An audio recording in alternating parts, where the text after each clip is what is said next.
नमस्कार। सामाजिक विकास र आध्यात्मिक ज्ञान हाम्रो अभियान समाजलाई सकारात्मक बाटोमा डोर्याउन र तपाईको आजको दिनलाई शुभ एवं माधुर्य बनाउन प्रातकालीन उषाको मधुराकसँगै सामुदायिक रेडियो सराङकोट 104.6 मेगाहर्जमा हामी उपस्थित भइसकेका छौं। पोखराको न्युरोड स्थित स्टुडियोबाट प्रत्यक्ष र www.sarangkotkhabar.com मार्फत संसारभर सुन्न सकिने बिहान 5:30 बजेको सराङकोट शुभ बिहानी खबरमा प्राविधिक मित्र सागरसँगै समाचार कक्षबाट म कमल पौडेल अथकको हार्दिक स्वागत छ।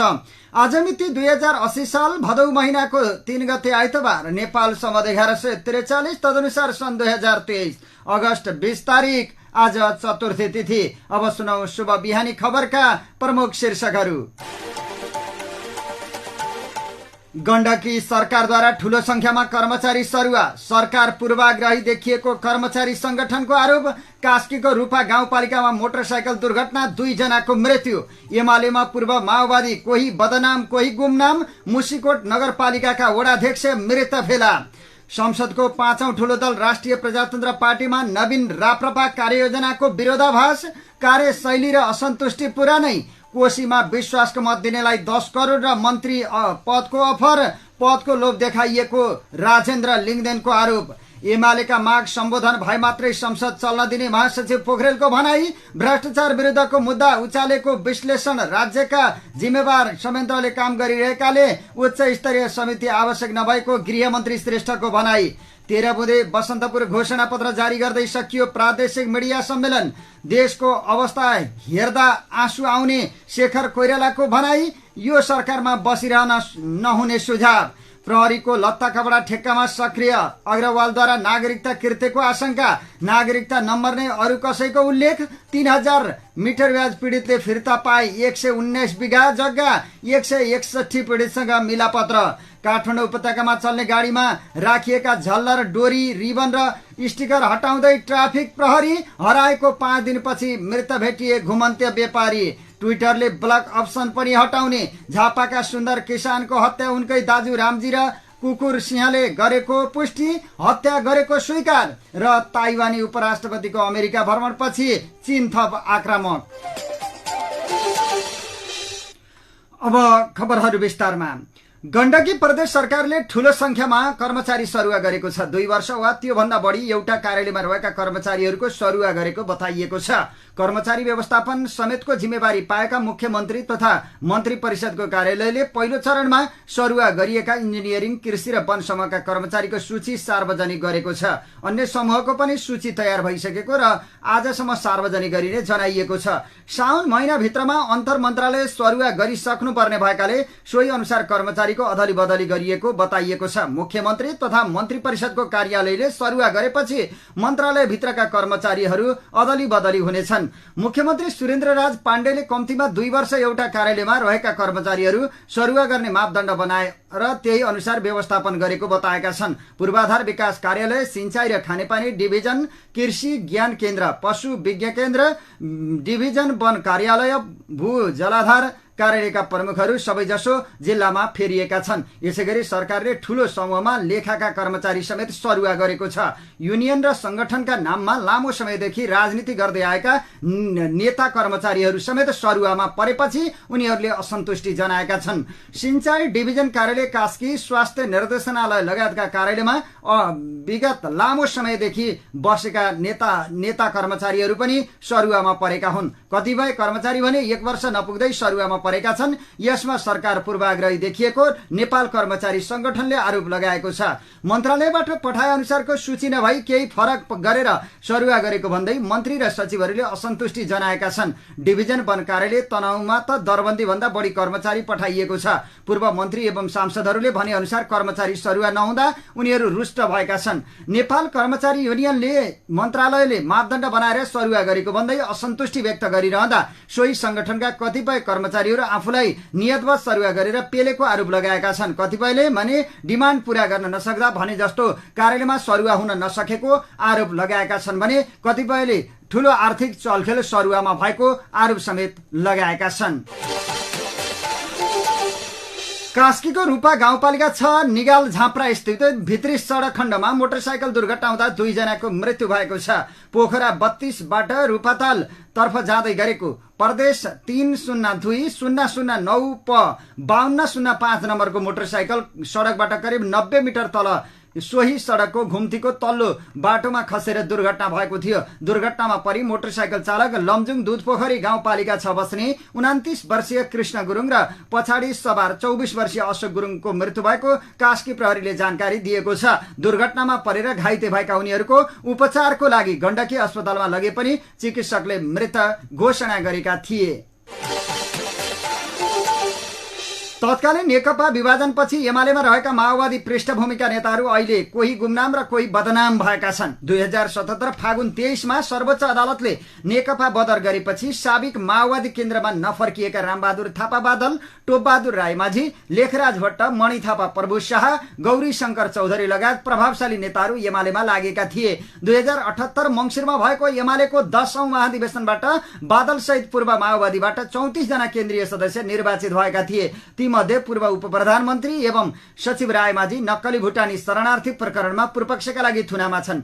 नेपाली नागरिकलाई भुटानी शरणार्थी बनाएर अमेरिका पठाउने गिरोहसँग मोटो रकम असुल गरी नीतिगत निर्णय गराउने र गृह प्रशासनलाई प्रभाव पार्ने काममा सक्रिय रहेको आरोपमा प्रहरीले उनीमाथि काठमाडौँ जिल्ला अदालतमा दायर गरेको मुद्दा विचाराधीन रहेको छ।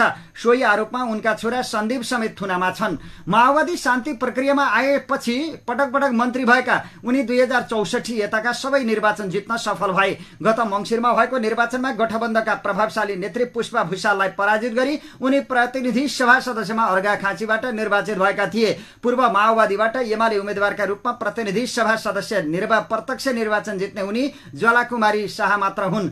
सत्ता गठबन्धनका उम्मेद्वारलाई हराएर थप चर्चामा आएका रायमाझी अहिले बदनाम छन्। उनलाई एमालेले निलम्बन गरिसकेको छ। सुरुमा रायमाझीको बचाउमा अध्यक्ष केपी शर्मा ओली आफै लागे पनि चौतर्फी घेराबन्दी परेपछि रायमाझीलाई निलम्बन गर्न एमाले बाध्य भएको थियो। शरणार्थी प्रकरणले रायमाझीको राजनीतिक भविष्य नै समाप्त हुने खतरा रहेको छ। पूर्व उप प्रधानमन्त्री एवं गृहमन्त्री रामबहादुर थापा बादल एमालेको 10औं राष्ट्रिय महाधिवेशन यता खासै सार्वजनिक कार्यक्रममा देखिएका छैनन्। पार्टीको 5औं वरियतामा रहेका थापा पार्टीको बैठकमा उपस्थिति जनाउनु बाहेक राजनीतिमा खासै सक्रिय देखिँदैनन्। माओवादी केन्द्रमा प्रचण्डपछि शक्तिशाली नेता थिए बादल। उनी माओवादी जनयुद्धका सैन्य योजनाकार समेत मानिन्छन्। 2064 को संविधान सभा निर्वाचनमा बादलले चितवन 3 बाट निर्वाचन जितेका थिए। प्रचण्डका विश्वासिलो पात्र रहेका उनी 2069 मा वैद्यसँगै पार्टीबाट अलग भएर 2070 को दोस्रो संविधान सभा बहिष्कार गरे। 2074 मा उनी पुनः माओवादीमा फर्किए। त्यतिबेला चितवन 3 बाट प्रचण्डले उम्मेदवारी दिएका कारण उनी राष्ट्रिय सभा सदस्य भए।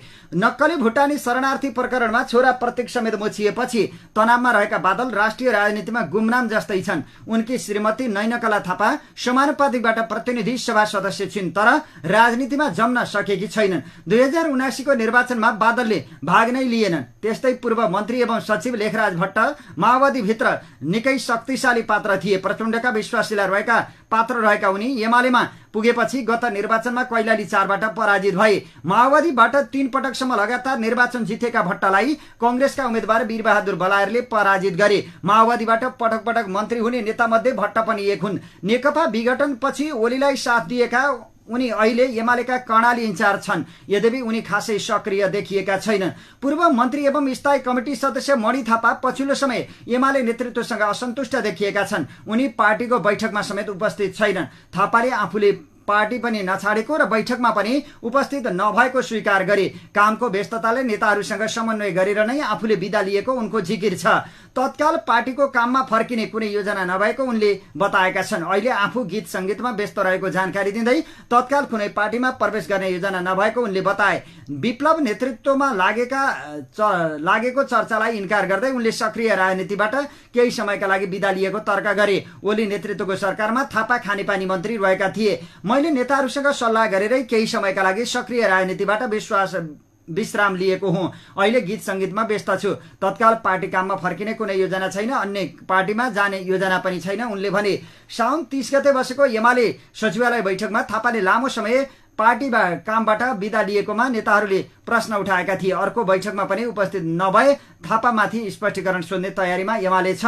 यसै गरी कैलाली 3बाट प्रतिनिधि सभा सदस्यमा पराजित भएका गौरीशंकर चौधरी पनि सक्रिय राजनीतिमा देखिएका छैनन्। उनी 2070 र 2074 को निर्वाचनमा सोही क्षेत्रबाट निर्वाचित भएका थिए। गौरीशंकर नागरिक उन्मुक्ति पार्टीका उम्मेद्वार गंगा चौधरीसँग पराजित भएका हुन्। उनी अहिले एमाले केन्द्रीय सदस्य रहेका छन्।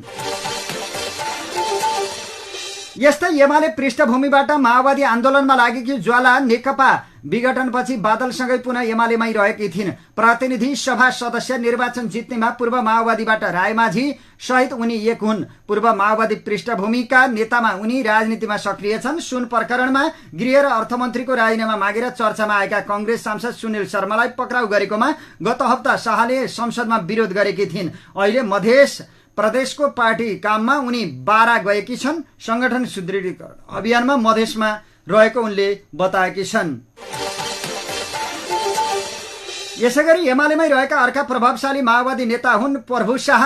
प्रतिनिधि सभा सदस्य निर्वाचनको उम्मेद्वार मनोनयनका दिन विद्रोह गरी स्वतन्त्र उम्मेद्वारका रूपमा निर्वाचन उनी लडेका थिए। ओलीको नीति र कार्यशैलीप्रति असन्तुष्ट देखिएका शाहले असोज 23 गते एमालेसँग विद्रोह गरी रौतहट 3बाट स्वतन्त्र उम्मेदवारी दिए। स्वतन्त्र उम्मेद्वार ओम प्रकाश जैसवाललाई हराउँदै उनी विजयी भए। शाहलाई गठबन्धनले साथ दिएको थियो। मध्य प्रदेशका प्रभावशाली नेता रहेका उनी 2064 यताका सबै निर्वाचन जित्न सफल भए। निर्वाचनपछि आम जनता पार्टी खोलेका शाह अहिले पनि चर्चामै रहेका छन्।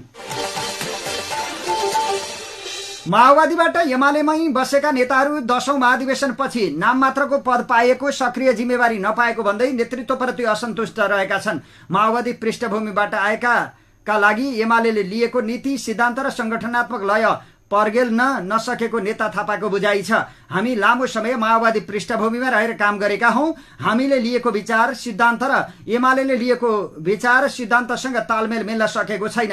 एमाले पद र छ जिम्मेवारी छैन। बहुपदीय सांगठनिक प्रणाली भए पनि एकल नेतृत्वमा चलेको छ। त्यसैले एमालेमा हामी एडजस्ट हुन सकेका छैनौं। उनले भने पार्टीमा निष्क्रिय जिम्मेवारी रहेर बस्नुभन्दा नेताहरूलाई जानकारी गराएर विदामा बसेको उनी बताउँछन्। पार्टी जिम्मेवारीमा फर्किने सम्भावना न्यून रहेको संकेत गर्दै उनले तत्काल नयाँ पार्टी खोल्ने वा कुनै पार्टीमा जाने सम्भावना नरहेको जनाएका छन्। उनी माओवादी केन्द्रमै फर्किने सम्भावना पनि तत्काल नभएको बताउँछन्। यसैगरी सचिव भट्ट पार्टी कामले कर्णालीमा भए पनि स्वास्थ्यका कारण राजनीतिमा सक्रिय हुन नसकेको बताउँछन्। तर आफू एमाले परित्याग गर्ने मनस्थितिमा नरहेको उनले जिकिर गरेका छन्।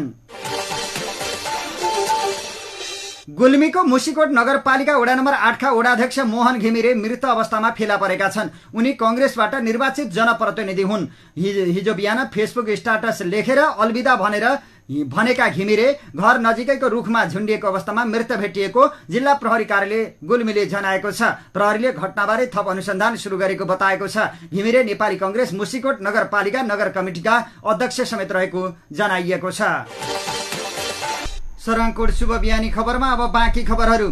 संसदको 5औं ठूलो दल राष्ट्रिय प्रजातन्त्र पार्टीले नवीन राप्रपा कार्ययोजना घोषणा गरे पनि पछिल्लो समय विधि र पद्धति अनुसार पार्टी सञ्चालन हुन नसकेको आवाज उठ्न थालेको छ।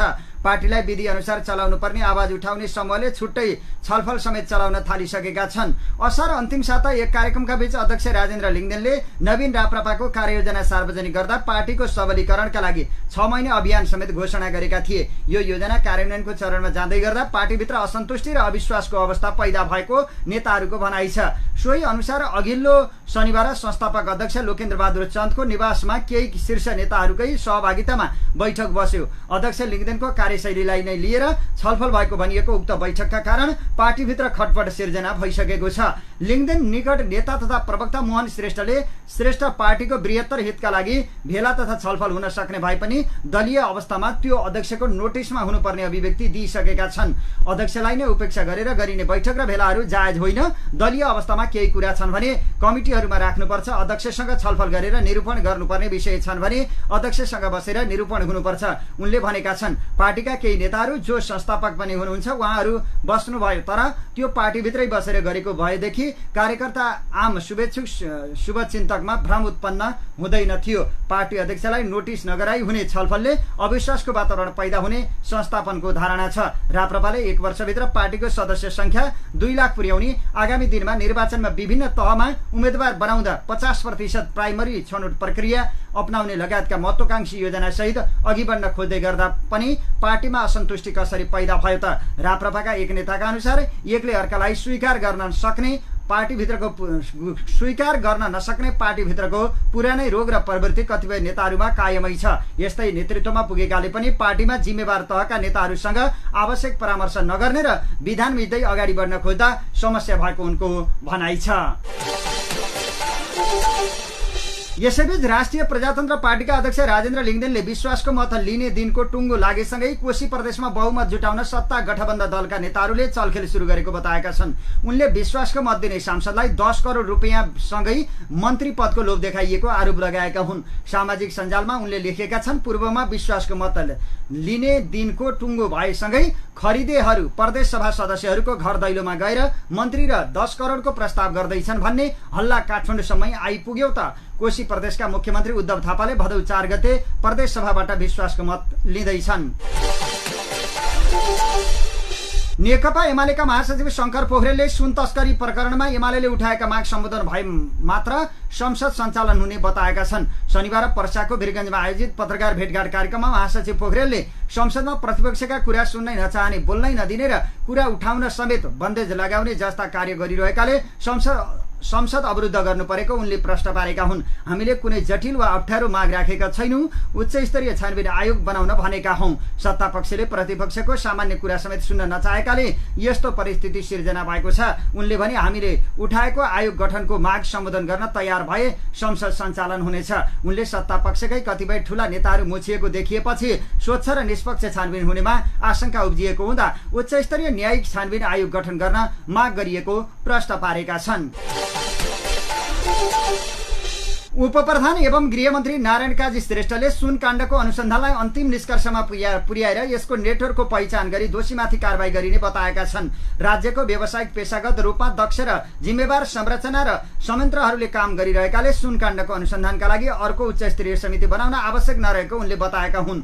प्रेस सेन्टर नेपालले हिजो पोखरा अन्तर्राष्ट्रिय विमानस्थलमा आयोजना गरेको पत्रकार भेटघाट कार्यक्रममा गृहमन्त्री श्रेष्ठले सुन काण्डको सीआईबीले अनुसन्धानको प्रक्रिया अघि बढाउँदा दोषीहरू पत्ता लाग्ने र उनीहरूलाई कानूनको दायरामा ल्याउन सकिने प्रश्न पारेका हुन्। उनले भने यसअघि यस्तै काण्डमा संसदबाट समिति बनाइयो, समितिको रिपोर्ट आयो, सिद्धियो। अर्को एक पटक केपी ओली प्रधानमन्त्री भएका बेला 33 किलो सुन काण्डका लागि छानबिन समिति बनाइयो, समितिको रिपोर्ट आयो, अन्य केही पनि आएन, न सुनायो न सिफारिस कार्यान्वयन भयो। त्यसैले हामीले अनुसन्धानका लागि विकसित गरेका हाम्रा दक्ष संरचनाले अनुसन्धान र अभियोजनको दुवै प्रक्रिया अघि बढाउँछ, त्यसैलाई नै जिम्मेवारी दिनु उपयुक्त हुन्छ। उपप्रधानमन्त्री श्रेष्ठले सुशासन र भ्रष्टाचार विरुद्धको अभियान अघि बढाउने प्रक्रियाले निरन्तरता पाइरहेका बेलामा प्रमुख प्रतिपक्षी दलबाट संसद अवरोध हुनु दुःखद भएको उल्लेख गरेका छन्। उनले सरकारको अभियानमा सबै पक्षले साथ र सहयोग गर्नु आवश्यक रहेकोमा जोड दिएका छन्। त्रिभुवन अन्तर्राष्ट्रिय विमानस्थलको सम्पूर्ण सुरक्षा र व्यवस्थापनलाई समीक्षा गरेर नयाँ नीति तथा योजना अनुसार अगाडि बढाइने उनले बताएका छन्। प्रधानमन्त्री पुष्पकमल दाहाल प्रचण्ड नेतृत्वको वर्तमान गठबन्ध सरकारलाई अझै व्यवस्थित गरेर निरन्तरता दिने उनले बताएका हुन्। उनले भने सरकारले चालेको कदम कुनै पनि हालतमा विश्राम हुँदैन। गठबन्धको सरकारलाई पनि अझ व्यवस्थित ढंगले अगाडि बढाउने, निरन्तरता दिने र सरकारले अहिले चालेको सुशासनको अभियान जुन समृद्धिका आधारका लागि गरिरहेका छौं त्यसलाई पनि निरन्तरता दिने गरी अगाडि बढेका छौं। नेकपा माओवादी केन्द्रका वरिष्ठ उपाध्यक्ष समेत रहेका उनले पार्टीले तय गरेको रूपान्तरण अभियानको तयारीका लागि हाल देशभर पार्टीका बैठक सञ्चालन भइरहेको जानकारी दिए। उनले पार्टीको गण्डकी प्रदेशको 7औं पूर्ण बैठकका लागि हिजो पोखरा आएको बताए। खबरमा अब बाँकी खबरहरू। बुद्ध विशाल बजार व्यापारिक एसोसिएसनको 25औं वार्षिक साधारण सभा तथा 13औं अधिवेशनले इन्द्रराज अर्यालको अध्यक्षतामा नयाँ समिति चयन गरेको छ, जसको उपाध्यक्षमा बुद्धिबहादुर कुँवर, महासचिवमा राजु केसी, सचिवमा थमन सिंह गुरुङ, कोषाध्यक्षमा शान्ति श्रेष्ठ जोशी रहेका छन्। त्यसैगरी सदस्यहरूमा इन्द्रमाया गुरुङ, मनोहरी पौडेल, कृष्ण कुँवर, अनु थापा, प्रेम प्रसाद आचार्य, लक्ष्मण आचार्य चयन भएका छन्। अधिवेशनको उद्घाटन गर्दै प्रदेशका अर्थमन्त्री जीत प्रकाश आलेले सरकारलाई सफल बनाउन स्थानीय, प्रदेश र केन्द्र सरकारको तालमेल आवश्यक रहेको बताएका छन्। उनले संघीयताको सही व्यवस्थापनको लागि सबैको हातेमालो जरुरी रहेको बताएका छन्। संस्थाका अध्यक्ष केशव बहादुर खत्रीको अध्यक्षतामा भएको कार्यक्रममा पोखरा 4 का वडाध्यक्ष देवकृष्ण पराजुली, सल्लाहकार सुदीप ढकाल, पोखरा उद्योग वाणिज्य संघका महासचिव बलराम आचार्य, कोषाध्यक्ष थमन सिंह गुरुङ, महासचिव बुद्धिबहादुर कुँवर, सचिव राजु केसी लगायतले आफ्ना भनाइ राखेका थिए। त्यसैगरी सो अवसरमा संस्थाले संस्थाका अध्यक्ष केशव बहादुर थापालाई दीर्घ सेवा पदकबाट सम्मान गरेको छ। सो अवसरमा संस्थाका प्रेस संयोजक मनोहरी पौडेल र महासचिव बुद्धिबहादुर कुँवरलाई रजत पदकबाट सम्मान गरेको छ। सो अवसरमा एसईमा उत्कृष्ट अङ्क ल्याउने व्यवसायीका छोराछोरीलाई नगद सहित सम्मान गरिएको थियो। प्रकाशन तथा प्रसारण संघ लुम्बिनीले समानुपातिक वितरण प्रणालीका आधारमा विज्ञापनहरू सिधै सञ्चार गृहलाई दिने व्यवस्था मिलाउन माग गरेको छ। भदौ 1 र 2 गते बुटवलमा सम्पन्न प्रादेशिक मिडिया सम्मेलनले समानुपातिक विज्ञापन नीतिसहित 13 बुँदे बसन्तपुर घोषणापत्र जारी गरेको हो। लुम्बिनी प्रदेशभित्रका छापा, विद्युतीय र अनलाइन गरी झण्डै 200 मिडियाका सञ्चालकहरूको सहभागिता रहेको सम्मेलनले समानुपातिक विज्ञापन वितरण प्रणालीलाई नीतिगत रूपमा व्यवस्था गरी कार्यान्वयन गर्न र मिडिया हाउसलाई हालमा देखिएको आर्थिक सङ्कट समाधानका लागि तिनै तहका सरकारहरूले मिडिया सबलीकरणका कार्यक्रम सञ्चालन गर्न माग गरेको छ। नेपाली कांग्रेसका नेता डाक्टर शेखर कोइरालाले देशको अवस्था हेर्दा आँसु आउने र दिक्क लाग्ने बताएका छन्। नयाँ बानेश्वर स्थित वरिष्ठ अधिवक्ता श्रीहरि अरियालको निवासमा बुद्धिजीवीहरूसँग भएको नियमित अनौपचारिक छलफलका क्रममा शनिबार कोइरालाले सुकुरा बताएका हुन्। न त हामी ठिक भयौं, न काम गर्ने शैली, जता हेर्यो त्यतै भत्ताभङ्ग र लथालिङ्ग छ, चित्त बुझाउने कतै केही छैन, कोइरालाले भने। कोइरालाले देश यति बेला असाध्यै अप्ठ्यारो अवस्थामा परेको बताएका छन्। कुनै पनि काण्ड आउँछ, त्यसको अनुसन्धान टुङ्गोमा नपुग्दै तुहिन्छ, अनि जनतालाई हामीले के जवाब दिने, कोइरालाले गुनासो पोखे। छलफलका क्रममा कोइरालाले नेपाल अन्तर्राष्ट्रिय तस्करीको अखडा बनिसकेकाले अन्तर्राष्ट्रिय समुदाय सामु देशको शाख गिरेको बताएका छन्। छलफलमा कोइरालाले अब देश बन्दैन भनेर बुद्धिजीवीहरूले आश मारेको भएर पनि यस्तो अवस्था आएको बताएका छन्। नेपाल प्रहरी र सशस्त्र प्रहरीको ठेक्कापट्टामा वर्षौंदेखि रजगज गरिरहेका ठेकेदार श्रवण कुमार अग्रवालले नक्कली नागरिकता नम्बर प्रयोग गरिरहेको पाइएको छ। प्रहरीको लत्ता कपडा ठेक्कामा एक छत्र राज गरिरहेका अग्रवालले अन्य कुनै व्यक्तिको नागरिकता प्रयोग गरिरहेको पाइएको हो। प्राप्त एक कागजातमा श्रावण कुमार अग्रवाल रहेको एक कम्पनीले हालेको टेन्डरमा नागरिकता नम्बर नै अरू कसैको उल्लेख गरेका छन्। नेपाल प्रहरीको लत्ता कपडा लगायतको ठेक्का प्राप्त गरेपछि कर कार्यालयमा पेश गरिएको कागजातमा अग्रवालले पहिले भारतीय आईडी नम्बर उल्लेख गरेका थिए, तर उक्त आईडी कार्ड प्रयोग गर्न नमिल्ने भएपछि उनले आफ्नो नाम लेखेर हस्ताक्षर पनि गरेका छन्, तर नागरिकता नम्बर भने अर्कै व्यक्तिको प्रयोग गरेको खुलेको छ। देशभरबाट अहिलेसम्म साहुले हडपेको 118 बिघा 19 कट्ठा छधुर जमिन पीडितलाई फिर्ता भएको छ। पछिल्लो विवरण अनुसार साहुबाट पीडित भएको भनेर 23,961 जनाले उजुरी दिएका छन्। तीमध्ये 3,161 जना पीडितले जग्गा फिर्ता पाएको गृह मन्त्रालयले जनाएको छ। नेपालमा विभिन्न क्षेत्रका मिटर ब्याजी साहुले दिएको रकममा 100% भन्दा बढी रकम लिने गरी मिटर ब्याजमा नै पैसा लगाएको समेत पाइएको छ। पीडितहरूले दिएको उजुरी छानबिनका क्रममा अहिलेसम्मको उजुरी फर्सेटमा उनीहरूले दिएको भन्दा दोब्बर पैसा असुल्ने गरी मिटर ब्याजमा पैसा लगाएको पाइएको गृह मन्त्रालयका प्रवक्ता सहसचिव नारायण प्रसाद भट्टराईले जानकारी दिएका छन्। उनका अनुसार अहिलेसम्म 3,161 पीडितसँग गरिएको मिलापत्रमा यो तथ्य पुष्टि भएको छ। मिटर ब्याज सम्बन्धी कानून बनिसकै छानबिन अनुसन्धान र मिलापत्रको काम तीव्र पारिएको छ। पीडितले साहुसँग 1,08,60,83,694 रुपियाँ माग गरेको देखिएको छ, तर साहुले भने रकम बढाएर 2,61,62,21,243 लिनुपर्ने बनाएको मिलापत्रका क्रममा देखिएको भट्टराईले बताएका छन्। यो रकम मागे भन्दा 1.5 अर्ब भन्दा पनि बढी रहेको छ। सबैभन्दा बढी मध्य प्रदेशको 69,51 लाख रहेको छ भने सबैभन्दा कम कर्णालीमा 3,06 लाख रहेको छ। अहिले सरकारले बनाएको अनुचित लेनदेन मिटर ब्याज सम्बन्धी जाँचबुझ आयोगले उजुरी लिने, मिलापत्र गराउने लगायतका काम गरिरहेको छ। पोखरा फोटोग्राफर संघद्वारा सञ्चालित 6औं रामलाल श्रीमाया राष्ट्रिय फोटोग्राफी पुरस्कारबाट फोटो पत्रकार राम गुरुङ सम्मानित भएका छन्। विश्व फोटोग्राफी दिवस तथा पोखरा फोटोग्राफर संघको 42औं साधारण सभाको अवसरमा हिजो उनलाई 25,555 रुपियाँ सहित 2 लाख सम्मान पत्रले सम्मान गरिएको हो। पुरस्कार हस्तान्तरण गर्दै नेपाल उद्योग वाणिज्य महासंघका पूर्व अध्यक्ष आनन्दराज मुल्मीले फोटोग्राफी विधा निकै महत्वपूर्ण विधा भएको बताएका छन्। पोखरा फोटोग्राफर संघका संरक्षक तथा पूर्व अध्यक्ष गणेश छवि र उनकी पत्नी तीर्थ श्रेष्ठले आफ्ना स्वर्गीय मातापिताको नाममा उक्त पुरस्कार स्थापना गरेका थिए। यो पुरस्कार प्रत्येक 2 वर्षमा प्रदान गरिँदै आइएको छ। प्रतिभा छनौट समितिमा घनश्याम पौडेल संयोजक तथा दुर्गा प्रसाद पौडेल, रामचन्द्र पोखरेल, देवानन्द पोखरेल, सन्देश उदास, टीका राम पराजुली र अक्षय कोष तर्फबाट तीर्थ श्रेष्ठ सदस्य रहेका थिए। सम्मानित गुरुङले फोटोग्राफर संघ आस्था र विश्वासको संस्था रहेको बताएका छन्। ट्राफिक प्रहरीले काठमाडौँ उपत्यकामा सञ्चालन हुने गाडी राखिएका झल्लर, डोरी, रिबन र स्टिकर हटाउने अभियान सञ्चालन थालेको छ। गाडीमा राखिएका कपडाको झल्लर, डोरी र रिबन तथा स्टिकरका कारण दुर्घटना हुने भएकाले हटाउनको लागि अभियान थालिएको काठमाडौँ उपत्यका ट्राफिक प्रहरी कार्यालयले जनाएको छ। गाडीमा यस्ता वस्तु भएमा हटाउन तथा अनावश्यक लेखिएका कुरा र स्टिकर हटाउन कार्यालयले आग्रह गरेको छ। गाडीमा नियम विपरीत माथि उल्लेखित सामग्री राखेको तथा टाँसेको पाइएमा कानुन बमोजिम कारबाही गरी सचेत गराउने ट्राफिक प्रहरी कार्यालयले जनाएको छ। गाउँ गाउँ घुम्दै शिलाजित लगायतका जडीबुटी बेच्ने एक व्यापारी हराएको 5औं दिनमा दैलेखको भगमती माई गाउँपालिका 1 पगनाथको भेरी खोलामा शनिबार दिउँसो मृत अवस्थामा फेला परेका छन्। स्थानीयले पनि कतै नदेखेको र मोबाइल सम्पर्क समेत विच्छेद भएपछि परिवारजनले खोजिरहेका थिए। बाजुराको कात्तिके पानीबाट कैलालीको बढी बर्द गोरिया गाउँपालिका 4 छतिवन बसाई सरेका 31 वर्षीय वीरबहादुर कामी मृत फेला परेको जिल्ला प्रहरी कार्यालय दैलेखका सूचना अधिकारी प्रहरी निरीक्षक कमल आचार्यले जानकारी दिएका छन्।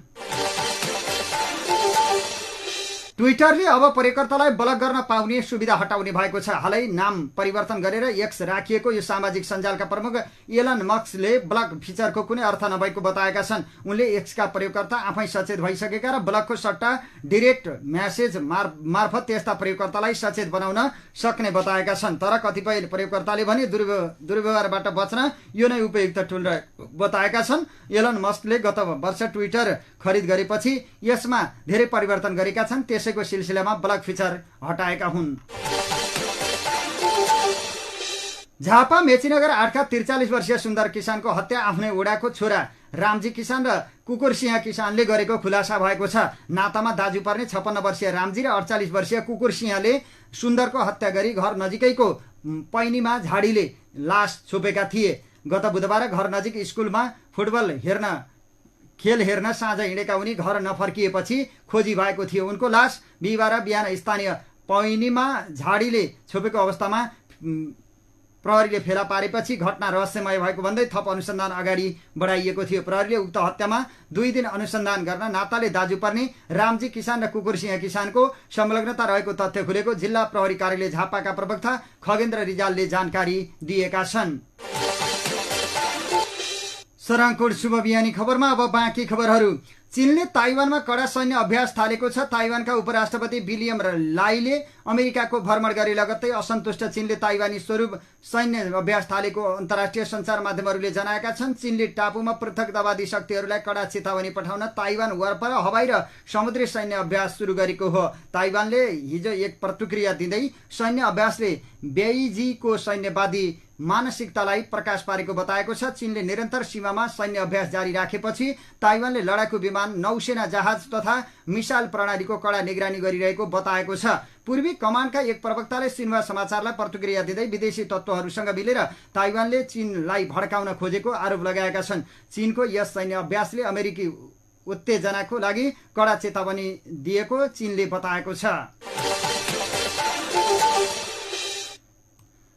सराङकोट शुभ बिहानी खबरको अन्त्यमा प्रमुख खबरका शीर्षकहरू फेरि एकपटक। गण्डकी सरकारद्वारा ठूलो संख्यामा कर्मचारी सरुवा, सरकार पूर्वाग्रही देखिएको कर्मचारी संगठनको आरोप। कास्कीको रूपा गाउँपालिकामा मोटरसाइकल दुर्घटना, 2 जनाको मृत्यु। बुद्ध विशाल बजार व्यापारिक एसोसिएसनको अध्यक्षमा इन्द्रराज अरियाल चयन। एमालेमा पूर्व माओवादी केही बदनाम, कोही गुमनाम। मुसिकोट नगरपालिका वडाध्यक्ष मृत फेला। संसदको 5औं ठूलो दल राष्ट्रिय प्रजातन्त्र पार्टीमा नवीन राप्रपा कार्ययोजनाको विरोधाभास, कार्यशैली र असन्तुष्टि पुरानै। कोशीमा विश्वासको मत दिनेलाई 10 करोड र मन्त्री पदको अफर, पदको लोभ देखाएको राजेन्द्र लिङदेनको आरोप। एमालेका माग सम्बोधन भए मात्रै संसद चल्न दिने महासचिव पोखरेलको भनाई। राज्यका जिम्मेवार संयन्त्रले काम गरिरहेकाले उच्च स्तरीय समिति आवश्यक नभएको गृहमन्त्री श्रेष्ठको टिप्पणी। देशको अवस्था हेर्दा आँसु आउने शेखर कोइरालाको गुनासो। प्रहरीको लत्ता कपडा ठेक्कामा सक्रिय अग्रवालद्वारा नागरिकता कृत्यको आशंका। नागरिकता नम्बर्ने अरू कसैको उल्लेख। 3000 मिटर ब्याज पीडितले फिर्ता पाए। 119 बिघा जग्गा। 161 पीडितसँग मिलापत्र। काठमाडौँ उपत्यकामा चल्ने गाडीमा राखिएका झल्लर, डोरी, रिबन र स्टिकर हटाउँदै ट्राफिक प्रहरी। हराएको 5 दिनपछि मृत भेटिए घुमन्ते व्यापारी। ट्विटरले ब्लक अप्सन पनि हटाउने। झापाका सुन्दर किसानको हत्या उनकै दाजु रामजी र कुकुर सिंहले गरेको पुष्टि। हत्या गरेको स्वीकार। र ताइवानी उपराष्ट्रपतिको अमेरिका भ्रमणपछि चीन थप आक्रामक। हवस् त अहिलेलाई सराङकोट शुभ बिहानी खबरहरूको क्रम सकिएको छ। अबको केही बेरमा नेपाली बहस लिएर उपस्थित हुने नै छौं। तबसम्मको लागि प्राविधिक मित्र सागरसँगै समाचार कक्षबाट म कमल पौडेल अथक बिदा चाहन्छु। नमस्कार।